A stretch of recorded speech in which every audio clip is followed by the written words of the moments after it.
네, 그러면 발표 시작하겠습니다. 안녕하세요. 이번에 PR12에서 282번째로 다룰 논문은 구글 브레인이 렉시스 2019에서 발표한 Sampling Bias Corrected Neural Modeling for Large Corpus Item Recommendations라는 논문입니다. 이 논문은 유튜브 추천 시스템의 일부분에 대한 자세한 설명과 in-batch negative sampling을 추천 시스템에서 사용하였을 때 발생하는 popular item sampling bias를 stream frequency estimation으로 어느 정도 제거한 논문입니다. 저는 발표를 맡은 박성남이라고 하고요. 카카오에서 머신러닝 엔지니어로 일하고 있습니다. 먼저 이 논문에 대해서 설명하기 전에 제가 왜 이 논문에 관심을 갖게 되었는지를 말씀드리겠습니다. 저번 달 말에 그 텐서플로우에서 텐서플로우 레코멘더스라는 라이브러리를 공개를 했었는데요. 평소에 유튜브라는 거대한 추천 시스템을 운영하고 있는 구글에서 이렇게 추천 관련 라이브러리를 공개했다고 해서 관심 있게 읽게 되었고요. TFRS에 대해서 간단히 설명드리면 텐서플로우 툴을 기반으로 추천 모델들을 쉽게 만들고 평가하고 서빙하는 오픈소스 라이브러리이고 추천 시스템에서 자동 사용되는 두 단계 중 하나인 캔디데이트 노미네이션 모델들을 만들고 평가하면서 유저나 아이템, 컨텍스트 피처들을 자유롭게 넣을 수 있다라는 장점이 있습니다. 근데 사실 코드를 들어가 보시면 아시겠지만 아직 막 이렇다 할 내용이 있거나 많이 개발된 라이브러리는 아니에요. 그래서 그것 때문에 이 논문을 선택한 건 아니고 이 라이브러리를 공개하면서 베이스라인으로 공개한 모델이 이제 투타워 모델인데 이 투타워 모델에 대해 알아보면서 좀 많은 관심을 가지게 되었습니다. 네, 이 블로그에 들어가시면 이 부분이 써져 있는데요.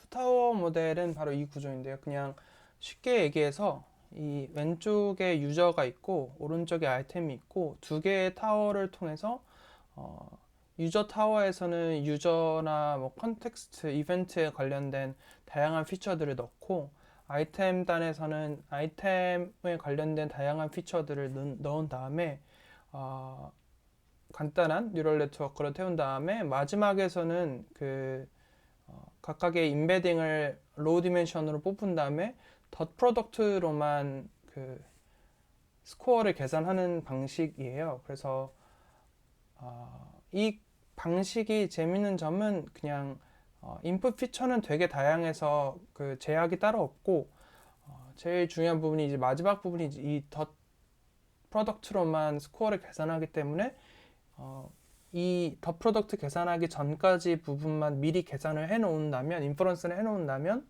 사실 실제 서비스에 나갈 때에는 그냥 덧 디스턴스 기반에서 가장 덧 프로덕트가 큰 nk의 아이템을 추천하기만 하면 되는 거죠. 네, 이거를 뭐 이런 식으로 구조로 나타낼 수 있는데 뭐 사실 뭐 별 내용은 없고요.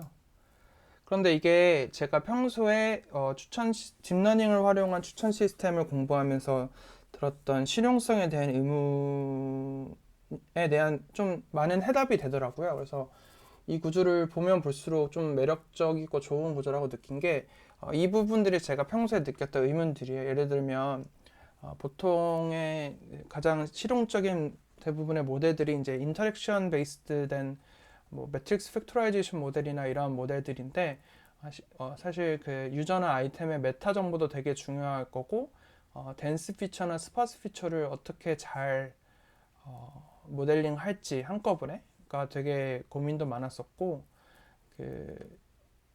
인퍼런스 타임이 실제 성능에는 되게 큰 영향을 끼칠 때가 많더라고요. 그래서 지금 페이퍼스 위드 코드나 뭐 벤치마크에서 나타난 대부분의 스테이트 오브 아트 레코멘데이션 모델들은 뭐 되게 딥하고 픽스드 사이즈 아이템, 그러니까 추천이 나가는 아이템의 개수가 정해져 있다라는 가정을 할 때가 많아서 실제 서비스에는 사용하지 못하겠다라는 생각이 들 때가 많았습니다.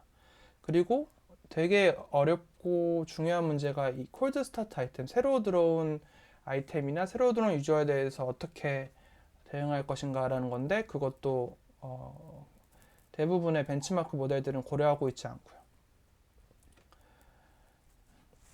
그런데 이 투타워 모델을 기반으로 하면은 일단 첫 번째로 투타워 모델은 기본적으로 덴스나 스파스 피처들에 대해서 좀 되게 통일된 방식으로 대응을 해요. 그래서 스파스 피처는 인베딩 룩업을 통해서 덴스로 바꾸고 기존 덴스는 그냥 스케일링만 해서 그대로 넣고, 따라서 이게 인풋 피처가 되게 다양하고 제약이 없기 때문에 조금 범용적인 구조고, 그리고 저는 이 부분이 좀 제일 매력적이었는데 인퍼런스가 미리 이 UX랑 VY만 미리 계산을 해 놓으면 인퍼런스 할 때는 이제 덧 프로덕트로만 해서 스코어가 가장 큰 K개를 내보내면 되는 거기 때문에 그 아이템 개수, 그러니까 개인화 추천이라고 해서 유저가 어떠한 유저가 들어오고 그 유저에 대해서 아이템을 추천해 준다고 하면 그냥 V개에 대해서만 계산을 해서 내보내면 되는 방식이고요. 근데 이 V개가 많다고 하더라도 이게 사실 그 approximate nearest neighbor 라이브러리랑도 호환이 되거든요. 그래서 L2 distance나 뭐 angular distance 대신에 dot distance라고 해서 대신 뭐 큰 게 가까운 거겠죠.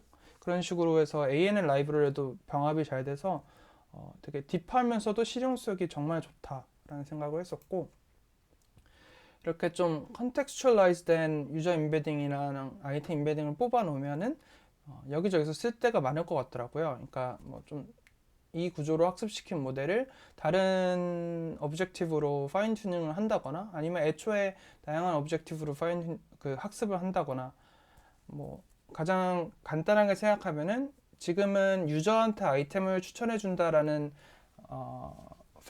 구조인데, 그냥 어떠한 아이템이 들어왔을 때 그 아이템과 연관된 아이템을 찾는다고 했을 때에도 이러한 좋은 아이템 인베딩을 가지고 있다라고 한다면 그냥 아이템끼리의 니어스트 네이버를 찾아도 좋은 유사 아이템을 찾을 수 있을 것 같아서 네, 되게 실용성이 많을 것 같아서 이거다 하고 좀 깊게 읽어봤습니다. 그래서 이 투타워 모델에 대해서 최근에 나온 논문이 오늘 소개할 Sampling Bias Corrected Neural Modeling for Large Corpus Item Recommendations라는 논문입니다.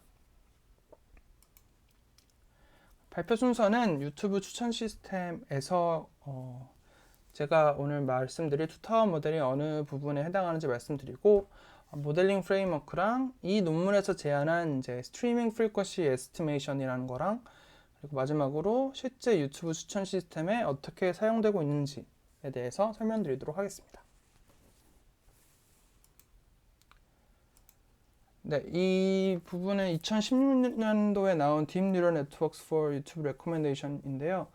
PRCB에서도 60번째 발표로 발표된 바가 있고요. 그냥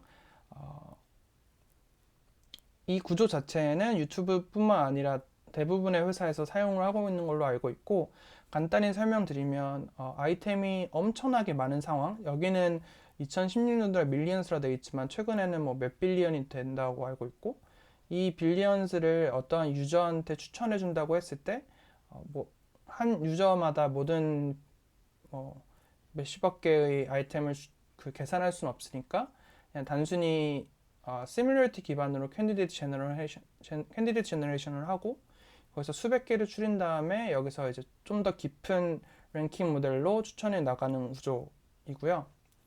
그래서 제가 오늘 다룰 내용은 이 캔디데이트 제너레이션이라는 부분이에요. 이 캔디데이트 제너레이션을 할 때 시뮬러리티, 제가 아까 말한 뭐 L2 디스턴스가 될 수도 있고 덧 디스턴스가 될 수도 있고, 이러한 시뮬러리티 기반으로 캔디데이트 제너레이션을 하는 부분이라고 생각하시면 됩니다. 그래서 이 구조는 그 2016년도 논문에서 자기네들이 어떻게 그 캔디데이트 제너레이션을 하는지에 대한 부분인데요.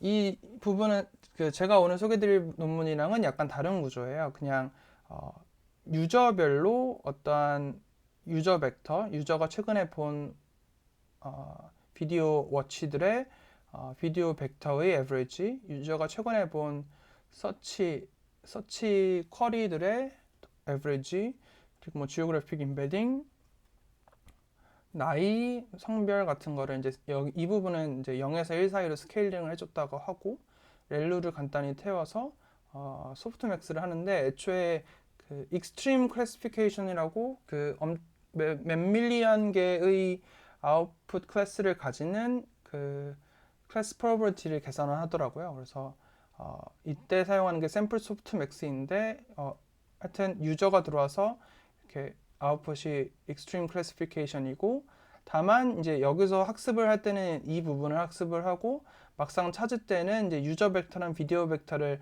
한 차원으로 두게끔 해서 니어스트 네이버로 추천이 나간다, 인퍼런스가 나간다라고 되어 있습니다. 이 구조가 이제 2016년도에 나온 구조인데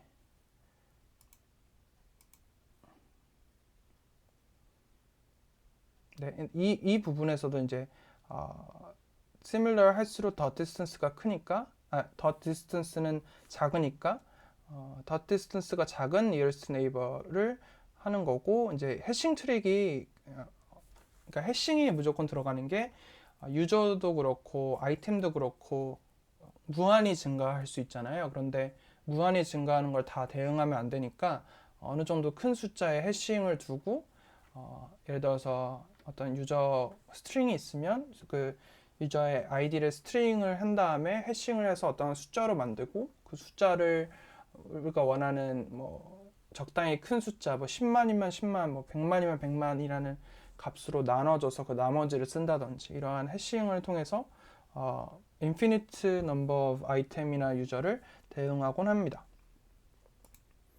근데 여기서는 좀 다른 구조인데 제가 아까 말한 투 타워 모델을 여기다가 또 가져온 건데요. 왼쪽 부분은 그 유저랑 해당 컨텍스트 관련된 부분이고 오른쪽은 이제 그 아이템에 대한 부분이라서 이 유저랑 아이템을 따로 모델링을 한 다음에 막판에는 이제 덧 프로덕트를 통해서 계산을 하는 방식이라고 보시면 될 것 같습니다. 이 인배치 소프트맥스는 제가 나중에 또 설명을 드릴게요. 그래서 여기서도 마찬가지로 덧 디스턴스로 그 시뮬트를 계산하는데 제일 좋은 점은 유저는 유저대로 따로 인베딩을 뽑고 아이템은 아이템대로 인베딩을 뽑아서 서로 서로 따로 계산을 해야 되기 때문에 뭐 인퍼런스가 쉽다라는 거겠죠. 그래서 간단한 유튜브 추천 시스템에서 어떻게 어느 부분을 맡은지는 여기까지 설명드렸고 그러면 투타워 모델링에 대해서 좀 더 자세히 설명드리면 이 투타워 모델이 사실 여기서 처음 제안된 건 아니고 원래는 NLP 분야에서 좀 최근에 많이 나오고 있는 모델들이었어요. 예를 들어서 Sentence Similarity, 샴 네트워크라고 해서 그 센텐스 1, 센텐스 2가 있을 때 그 두 센텐스 간의 관계를 계산을 할 때 이렇게 샴 네트워크를 세웠었고 뭐 최근에는 왼쪽이 센텐스 1이고 왼쪽이 센텐스 2라고 가정을 한다면 그 두 문장이 뭐 같은 문장인지 판단하는 태스크라던가 아니면은 뭐 SNLI처럼 몇 가지 그 관계를 판단하는 방식이라던가 이러한 방식을 사용할 때 샴 네트워크를 태우는 걸로 알고 있고 거기서도 요새는 왼쪽에도 버트 하나 오른쪽에도 버트 하나 해서 모델링하는 방식도 좋은 성능을 내고 있는 것 같고요. 원래는 이렇게 NLP에서 뭐 샌드 시뮬리티나 리스폰스 셀렉션 그리고 텍스트 베이스 인포메이션 리트리버 같은 거를 위해서 사용되었고 제가 판단하기에는 그러니까 아웃풋 클래스가 인피니트 할 때 이 문장에 대한 답이 다음 문장이라고 했을 때 이 답변이 나올 수 있는 그 종류의 수가 무한할 때는 이러한 구조를 가져가는 형식도 많은 것 같습니다. 그래서 이거를 이제 추천 시스템에 가져오게 된다면 왼쪽 타워는 이제 유저 타워, 컨텍스트랑 유저 피처가 들어가는 거고 컨텍스트라고 하면은 뭐 시간이라던가 최근에 뭘 봤는지 뭐 이런 거가 되겠죠. 그리고 아이템 피처는 아이템의 뭐 메타 정보, 아이템의 뭐 텍스트, 동영상 정보 이런 것들이 될 수 있겠죠. 이렇게 투타워 모델을 추천 시스템에서 활용할 수 있고요.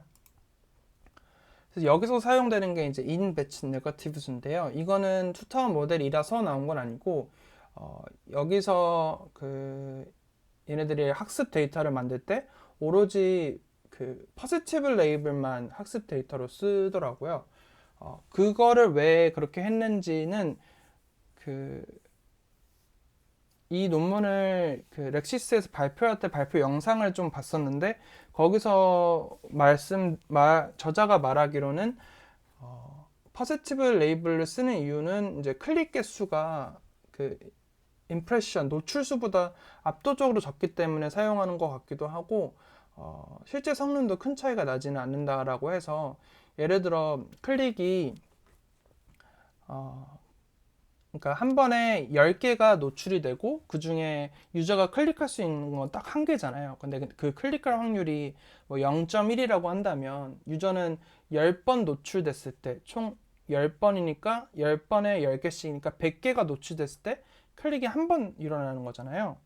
그러니까 이렇게 생각을 하면은 클릭은 그 임프레션에 비해서는 정말 적은 숫자거든요. 그래서 이런 게 데이터 관점에서도 클릭 포지티브 레이블만 가지고 인배치에서 네거티브를 뽑는 게 훨씬 더 효율적이고, 그리고 임프레션 같은 경우에는 그때 이 모델이 어떻게 이 유저에게 이러한 추천 결과를 보내게 되었냐라는 점에서 이제 그 모델이 로직이 어떤 거냐에 대해서 많은 영향을 준다라는 것도 있고, 애초에 그 좀 좋은 추천 시스템이면 애초에 나가는 게 좋은 추천 대상들일 거잖아요. 예를 들어서 저에게 10개가 추천이 나간다라고 한다면 제가 그 중에 하나를 클릭했다고 하더라도 나머지 9개도 되게 좀 이유가 있으니까 저에게 노출이 됐을 거잖아요. 그래서 그러한 9개들도 그냥 단순하게 네거티브라고 하기엔 너무 어려운 네거티브지 않나,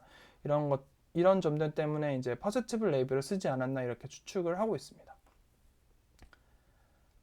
그래서 이제 이 포지티브 레이블만 쓰면은 이제 네거티브 레이블을 뽑아야 그 학습을 할 텐데, 학습을 하는 방식은 간단합니다. 이렇게 이건 제가 그냥 갑자기 그림 퀄리티가 낮아졌는데 제가 그냥 만든 건데요.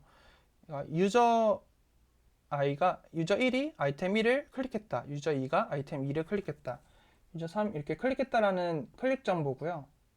이 클릭 정보를 이제 제가 아까 투타운 모델에서 마지막 부분까지 뽑았다라는 가정 하에서 모델링하는 방식입니다. 그래서 원래대로라면 모두가 포지티브니까 U1, I1은 1이어야 되고 U2, I2면 1로 가까워야 되는 거죠. 근데 이거를 그 덫을 하지 않고, 그러니까 맨뮤를 하게 되면 각각이 이렇게 계산값이 나오는데 여기서 이제 이 부분, 파란색 부분은 포지티브 레이블이 되고 이 부분이 아닌 부분, 예를 들어서 U1과 I3가 매핑되는 뭐 이 부분이라든지 U1과 I4가 매핑되는 이 부분 같은 경우는 네거티브로 계산을 하는 거죠. 그래서 이거를 그냥 한 번 계산한 다음에 여기서 필요한 부분, 필요한 로직만 뽑아서 그걸로 로스를 계산하면 됩니다.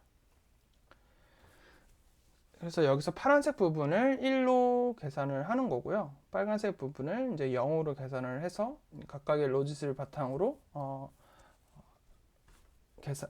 역전파를 내보내면 되겠죠. 이러한 배치 아이템들은 보통 파워로 디스트리뷰션으로 샘플링 된다라고 뭐 여기에서는 써져 있었고요. 그런데 이러한 배치 네거티브는 제가 알기로 그 NLP에서도 자주 사용되고 있는 걸로 알고 있거든요. 다른 분야에서도 사용되고 있는 걸로 알고 있고, 그런데 추천 시스템에 이러한 인배치 네거티브를 뽑을 때 발생하는 문제점이 있더라고요. 여기서 소개하기로는 이 퍼퓰러 아이템에 대한 바이어스예요. 이게 무슨 말이냐면 이 배치에 갑자기 엄청나게 뜬 아이템이 생겼다라고 할게요. 뭐 월드컵 결승이라든지 아니면 뭐 엄청나게 유명한 이벤트가 있어서 대부분의 유저들이 그 이벤트를 봤다라고 한다면 그 배치 안에, 그러니까 여기 아이 안에 되게 많이 포함될 거잖아요. 지금은 5개밖에 없지만 뭐 몇백 개라고 한다면 그 중에 뭐 몇십 개가 아이템이 뭐 같다거나 아니면은 뭐 전 배치에 있다거나 다음 배치에 있다거나 이렇게 특정 아이템의 이제 popularity 이제 바이어스 될 텐데, 이게 문제점이 포지티브는 상관이 없어요. 왜냐면 포지티브는 애초에 뭐 유명하고 파퓰러하면 파퓰러한 만큼 추천을 잘 해주면 되기 때문에 큰 상관이 없는데, 이 네거티브에 그 파퓰러 아이템이 포함될 가능성이 높아진다라는 거죠. 그러니까 아이템이 그냥 인기 있다는 이유만으로 네거티브에 너무 많이 포함될 수 있다라는 거라서, 이러한 파퓰러리티 바이어스가 추천 시스템에서 인베치 네거티브를 뽑을 때 발생하는 문제고요. 이를 해결하기 위해서 이제 이 논문에서는 스트림 프리퀀시 에스티메이션이라는 거를 제안을 했습니다. 네. 스트림 프리퀀시 그 에스티메이션은 간단하게 각각의 네거티브 부분의 로짓을 아니면 포지티브 포함 그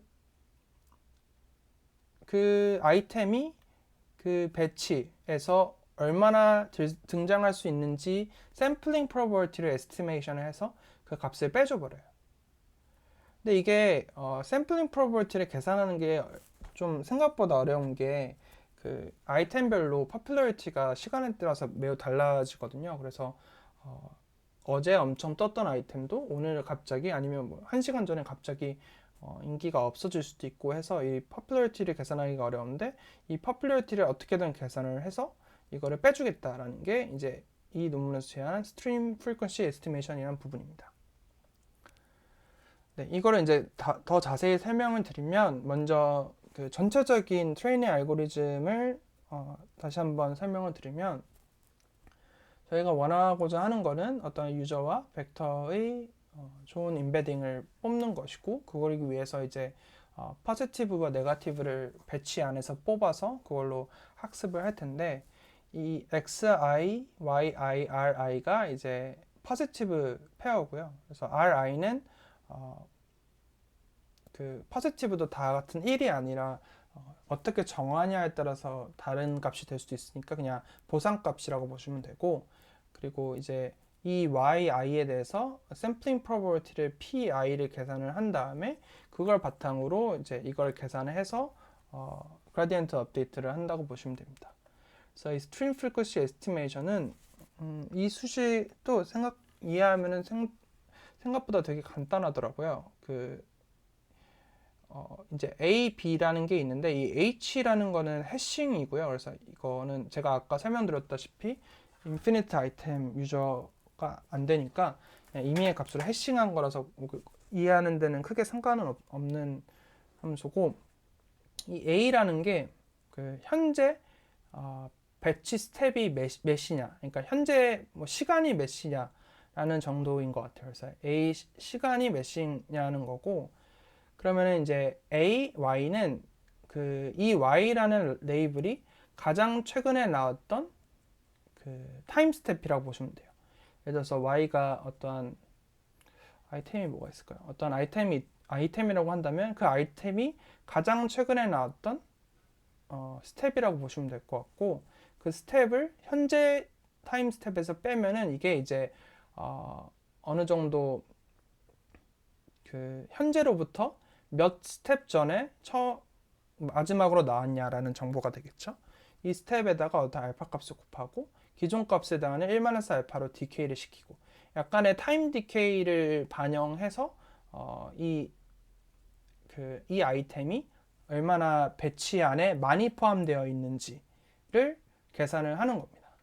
그래서 이 y라는 거는 이 배치 안에 있는 y고요. 그러니까 만약에 이 배치 안에 없는 y들은 애초에 a, y라는 값이 0이겠죠. 그래서 배치 안에 있는 그 아이템들을 계속 이 함수를 돌리게 되면 최근에 많이 나오게 된 아이템에 대해서는 그 by 값이 점점 더 커지게 되겠죠.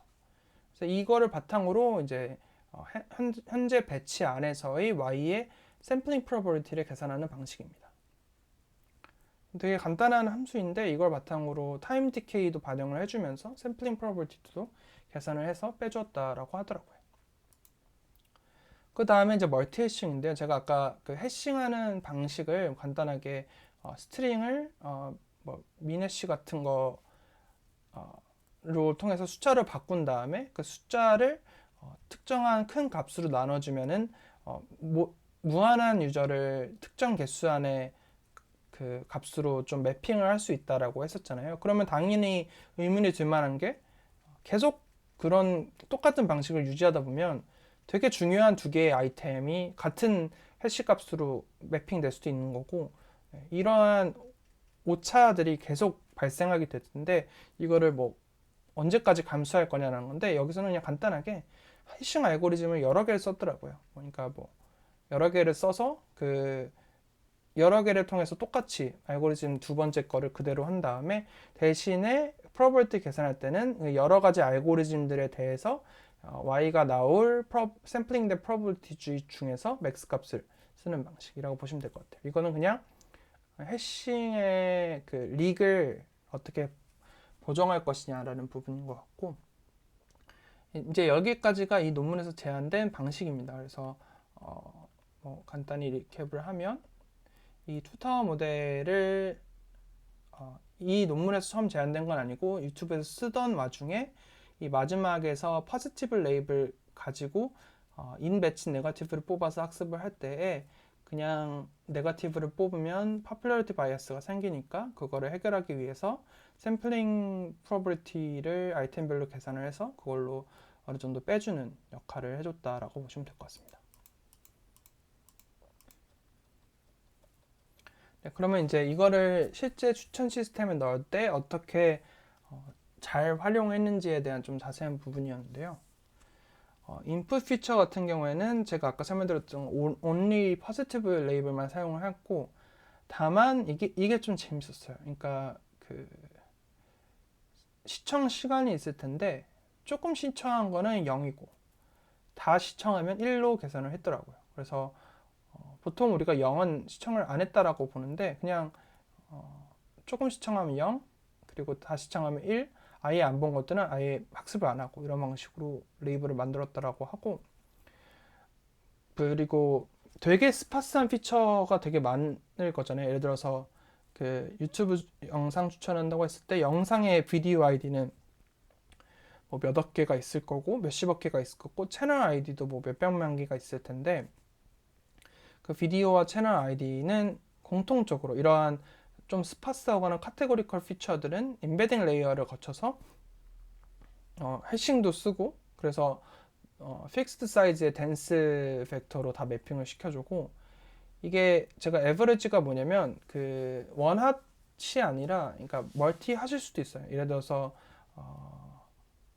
이거 밑에서 설명드리면 되겠구나. 유저 피처에 대해서도 이제 최근에 본 N개의 비디오 아이디들을 가지고 있을 텐데, 이거를 다이나믹한 비디오 비디오 아이디 시퀀스가 있을 텐데 이거를 어떻게 처리해 줬냐면 각각의 비디오 아이디들에 대해서 비디오 아이디 임베딩 레이어를 똑같은 거를 태워서 n개를 뽑은 다음에 그 n개를 그냥 에버리지 하는 방식으로 백 오브 월즈 방식으로 그냥 해줬다고 합니다. 이 부분은 그냥 뭐 간단하게 다 공통적으로 이렇게 처리를 해줬다라고 하네요. 그래서 그 구조는 제가 아까 보여드렸다시피 비디오 아이디나 채널 아이디 같은 경우는 이제 임베딩에서 댄스 피처 뽑아서 이렇게 컨캣하고, view like 같은 경우에는 여기서는 view like를 어떻게 프리프로세싱 했는지에 대한 부분은 안 나와 있는데 2016년 논문에는 모든 값은 다 0에서 1로 노멀라이즈 했다라고 합니다. 그래서 여기서도 뭐 그렇지 않았을까 이렇게 생각할 수 있을 것 같고, 패스트워치는 레스트 씬 n개를 백 오브 월즈라는 거고, 비디오도 비슷하게 하는 거고요.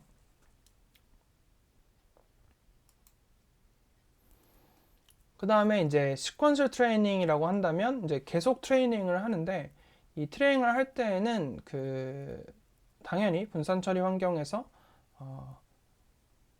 그 학습을 하고, 그리고 새로운 데이터가 하루에 한 번씩 제너레이트 된다라고 합니다. 그래서 저는 이런 것도 되게 궁금했거든요. 그러니까 얘네가 지속적으로 학습을 하냐, 아니면 뭐 데이터를 어떻게 전달해 주냐, 뭐 이런 것도 되게 관심이 많았는데, 그냥 계속 학습을 하되 데이터는 하루에 한 번씩 업데이트가 되더라고요. 그래서 그리고 또 재밌는 점이 이게 셔플을 안 한대요. 셔플을 하면은 안 된다라고까지 말씀을 해주더라고요. 이거는 논문에는 안 나와 있고 그냥 발표 영상, 그 학회 발표 영상에서 말씀해 주신 건데, 셔플을 하면 그 최근의 데이터 시프트를 감지를 못해서 latest 데이터 디스트리뷰션 시프트를 예를 들어서 뭐 급상승한 명상이 될 수도 있겠죠. 이러한 그 디스트리뷰션 시프트를 감지하기 위해서 셔플을 아예 안 한다라고 합니다. 그래서 원의 폭으로 한 번만 싹 돌리고 쉬는 거죠. 그 다음에 이제 인덱싱이나 그리고 모델 서빙인데요. 그 인덱싱이나 모델 서빙은 그냥 간단해요. 그냥 총 세 가지의 스테이지로 이루어진다라고 되어 있고, 첫 번째로는 그 캔디데이트 example generation이라고 해서 특정 조건을 만족하는 example들을 뽑아서, 그러니까 이게 무슨 말이냐면 그 embedding inference라고 한다면 저희가 이제 추천을 나갈 때 추천 대상이 전체 아이템을 추천 대상으로 나갈 수도 있겠지만 전체 아이템을 추천으로 안 나갈 수도 있잖아요. 예를 들어서 갑자기 20년 전 비디오를 까지 다 새로 매일매일 인퍼런스를 할 필요가 없잖아요. 그래서 여기 제가 이해하기로는 여기는 추천 풀에 대한 캔디데이트 이그샘플 제너레이션인 것 같아요. 그래서 캔디데이트 이그샘플 제너레이션에서 이제 인베딩 인퍼런스를 하고, 이것도 되게 비싸니까 인베딩 인퍼런스를 미리 한 다음에 이제 이걸로 그 인퍼런스가 나가는 거죠. 그래서 인베딩 인퍼런스하고 인덱스 트레이닝이 그 제가 이 부분은 잘 모르는 게 페이퍼에서도 안 나와 있고 관련 연구를 찾아봐도 잘 안 나와 있더라고요. 그래서 제가 이해하기로는 이제 인베딩 인퍼런스 결과 자체도 조금 너무 데이터가 크고 찾기가 어려우니까 그냥 approximate nearest neighbor처럼 좀 빠르게 인덱싱을 해서 검색할 수 있게끔 인덱스 트레이닝을 하는 것 같아요.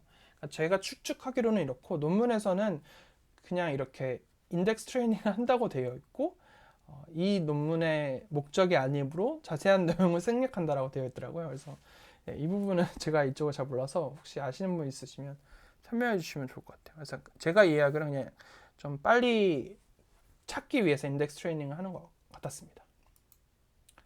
네, 실험 결과는 이 부분은 제가 아까 멀티해시를 설명드렸었잖아요. 그래서 멀티해시를 했을 때 당연히 뭐 에스티메이션 에러가 감소하겠죠. 그리고 이거는 이제 윗부분은 그 유튜브 10 밀리언 비디오 코퍼스라는 거 있는데, 거기서 이제 recall at k를 계산을 했을 때 그 이렇게 아이템 샘플링 에스티메이션을 해가지고 빼준 게 얼마나 좋은 성능을 냈는지에 대한 부분이고, 마지막 부분은 실제 유튜브 추천 시스템을 반영했을 때도 더 증가하였다라는 부분입니다. 네, 제가 오늘 발표한 내용은 여기까지고요. 간단히 내용을 요약하면 다음과 같습니다. 이 논문의 제목은 Sampling Bias Corrected Neural Modeling for Large Corpus Item Recommendations고요. 먼저 뉴럴 모델링, 유튜브라는 엄청나게 많은 유저, 엄청나게 많은 아이템을 가지고 있는 시스템에서 뉴럴 모델링을 이제 투타워 모델 기반으로 한다라는 것을 이 논문에서 설명을 해주셨고, 또 이제 투타워 모델에서 마지막 부분을 더 디스턴스로만 계산을 하기 때문에 인퍼런스 할 때도 용이하고, 그 ANN 라이브러리와도 호환성이 좋고 해싱 같은 트릭도 많이 사용했다라는 것을 알려주었고, 또 이제 그 인배치 네거티브 샘플링을 할 때 그 발생할 수밖에 없는 퍼퓰러 아이템에 대한 바이어스를 스트리밍 프리퀀시 에스티메이션을 통해서 그리고 멀티 해싱을 통해서 개선되었다라는 점이 이제 이 논문의 컨트리뷰션이라고 보면 될 것 같습니다. 네, 제 발표는 여기까지고, 혹시 질문 있으시면 질문 주시면 감사하겠습니다.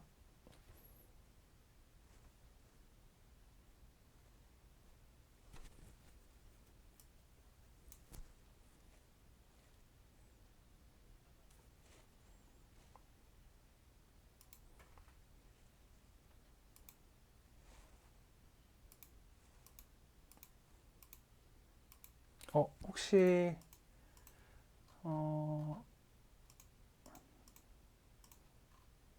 이 부분 말씀하시는 거 맞을까요?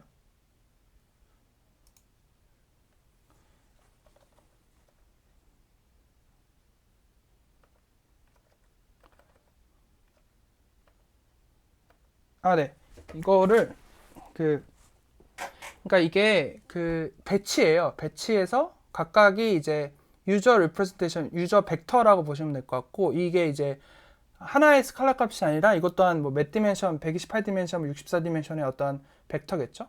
그래서 이러한 벡터를 다 가지고 있는 상태에서 보통은 저희가 계산을 할 때 U1, I1을 뭐 덧을 해서 레이블 바탕으로 이제 뭐 로스를 전파를 할 거잖아요. 근데 이렇게 그, 하나하나씩 계산을 하는 방식이 아니라 이거를 맨뮤를 하게 되면은 그냥 저희가 그 행렬 곱하듯이 U1과 I1 곱해서 하나 만들어지고 U1에 대해서만 5개 다 계산하고 U2에 대해서도 5개 다 계산하고 U3에 대해서도 5개 다 계산하고 이런 방식으로 바꿀 수가 있거든요. 그러면 이제 원래 배치 내에서는 포지티브 샘플만 들어갔으니까 순서가 맞는 1,1, 2,2 얘네들만 포지티브고 나머지 애들은 알아서 이제 네거티브가 되는 거죠.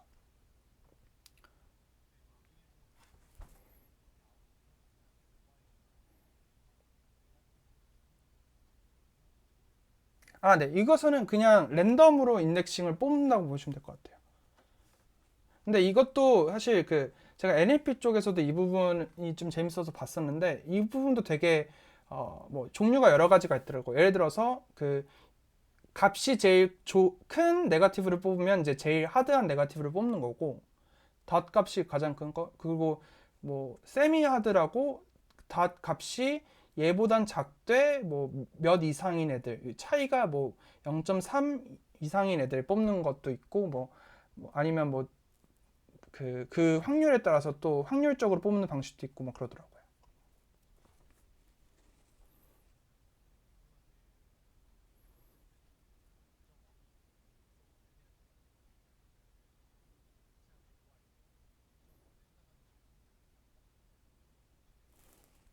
네,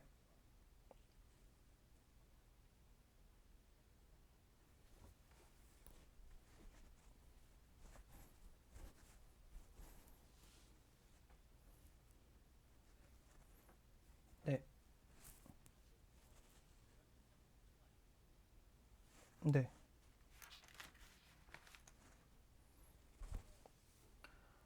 어, 그 근데 여기서는 일단 128이라고 써져 있는 있었고요. 근데 저도 제가 이 논문이 아니라 NLP 쪽에서 네거티브 샘플링을 봤을 때는 배치 사이즈가 클수록 네거티브 샘플링 잘 된다라고 알고 있었는데 여기서는 그냥 128로 하더라고요.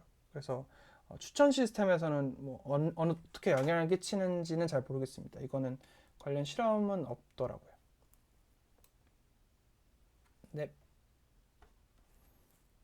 혹시 또 질문 있으실까요?